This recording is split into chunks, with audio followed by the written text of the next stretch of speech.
As someone who works every day amongst teenage boys, I'm quite frequently astounded by how much a 15-year-old can eat. They have seemingly endless stomachs, and it's almost impossible to make them full.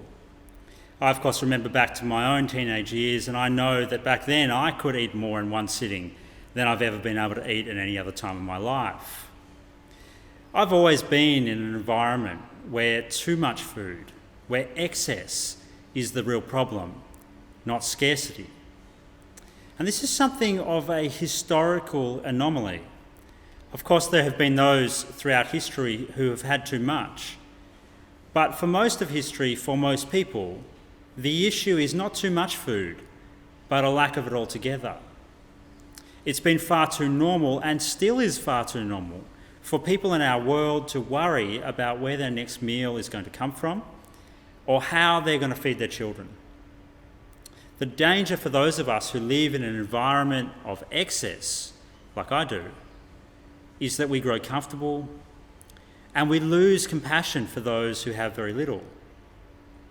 In 2016, the Australian Council of Social Services conducted a study that found there were over 13% of Australians who live below the poverty line.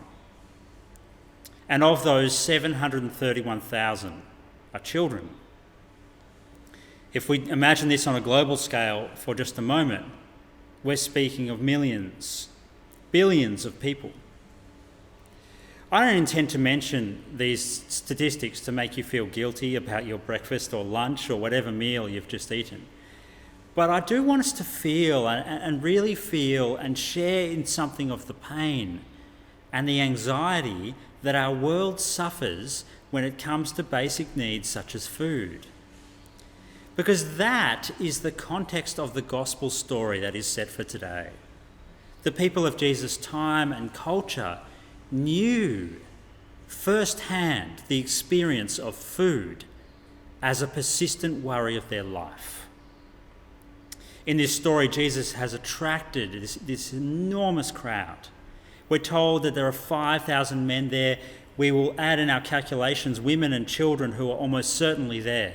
Something in the order of 10 to 20,000 people are in this crowd. And Jesus makes this outrageous and seemingly ridiculous suggestion to feed them all. The disciples, quite understandably, don't really understand how this makes any sense at all, and the best they can do is bring to Jesus a boy who has 5 loaves of bread and 2 fish. Hardly a crumb for that many people. Then as Jesus gives thanks and distributes the food, we find everyone well fed and that there are 12 baskets full of food left over. It's no wonder that these crowds, these people who knew poverty and hunger, began to follow Jesus. They knew where to find food. It's a story that echoes and in a way fulfills God's promise in the Old Testament to bring his kingdom when the poor would be fed and all would feast at the banquet of the King. And it's that story, it's this story that brings hope to the world. Great hope. In a time when, due to our current crisis, more are hungry than before, we can be confident that the future is brighter than the present. We can be sure that light will sweep away darkness. Joy will overtake disappointment. Life will destroy death, and the future will transform the present. There is always hope. There is always a better outcome than now. In God's kindness and in God's own actions and doing, he will erase poverty and hunger from our world forever. That is the promise of the story.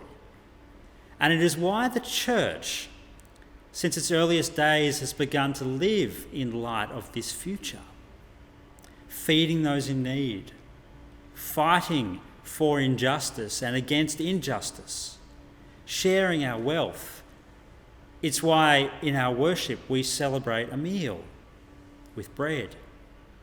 We look back, but we also look forward to the coming kingdom when we will break bread with the King who has fed us all by his body and his blood shed on the cross, and where there will be food for everyone in abundance.